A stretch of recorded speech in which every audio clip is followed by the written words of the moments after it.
Hi guys! Welcome back to my channel. So today, excited din talaga ako gawin tong video na to. Dahil finally, ayan, nabili ko na rin tong DJI Osmo Pocket 3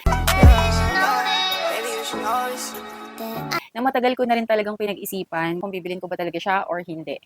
Pero nakapag-decide ako na yes, bibilin ko na siya. Sometimes gusto ko talagang mag-video sa labas. Like yung mga gagawin ko, yung mga errands ko. Kaya lang, nahahassle talaga ako pag dinala ko yung camera. Though yung cellphone ko naman, maganda naman yung camera niya. Pero kasi napupuno kasi siya agad. So ayun, kaya nag-decide na ako na bumili ng Osmo Pocket 3.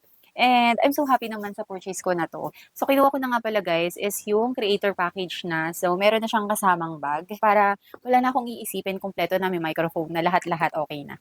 So itong bag guys, hindi siya kasama kasi binili ko to separate kasi feeling ko dito sa maliit, parang may ipit siya. Pero hindi ko naman sinasabi may ipit siya, parang feeling ko lang. So kasi yung Osmo Pocket 3, super fragile niya talaga. Kailangan talaga natin siyang ingatan. So nag-decide talaga ako na bumili ng mas secure na lagayan. So ayan guys, dito ko na siya nilagay. And papakita ko sa inyo. So ayan siya. Super happy ko. Parang gusto ko lang siyang titigan. Alam niyo yun, parang ayoko siya masyadong gamitin kasi nga baka mamaya masira ko or magasgas ko. Ganun yung feeling ko. Pero alam niyo ba, super happy ako nung, ayan, nahawakan ko na tong DJI Osmo Pocket. Kasi ito nga palang nabili kong hard case. Malaki na din siya and kasya na lahat. Meron pa nga ang sobra. So hindi ko alam kung ano pwede kong ilagay dito. So ipapakita ko muna sa inyo yung mga kasama sa creator package. Syempre kasama na yung microphone. So ito yung microphone niya guys. Ito naman yung extra battery. May kasama na rin siyang stand. Ayan. Kasama din siyang mas maliit. And then, eto na siya. Oh my God. Super ingat lang dapat talaga kasi super fragile talaga yung kanyang gimbal. So, ito po yung kasama sa creator package. Itong kanyang cover. Ito na yung aking Osmo Pocket 3. Super ganda niya sa personal, promise. And i-open natin siya. Ooh. Ayan, yung settings nga pala ng aking Osmo Pocket 3. I-share ko din yun sa inyo guys. And nagets ko na agad kung paano siya siniset up. Actually, hindi siya mahirap gamitin, sa totoo lang. Nung una, parang sabi ko, baka matanga ako dito, baka hindi ko siya magamit na maayos, ganyan.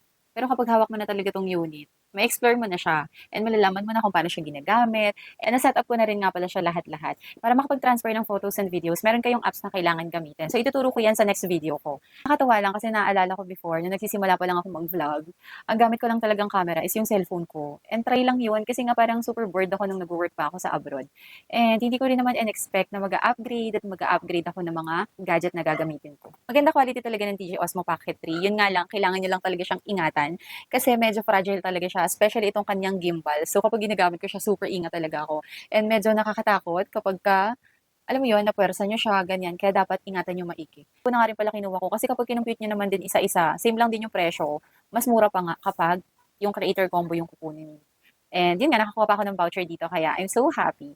I-share ko din yung mga videos na kuha ko galing sa Osmo Pocket 3 and i-upload ko din yan dito sa YouTube channel ko. Meron din pala kayong questions about dito sa Osmo Pocket 3, i-comment nyo lang yan dyan para masagot ko kayo. So yun lang guys, don't forget to subscribe, like, and hit the bell button para lagi kayong updated sa lahat ng bago kong video.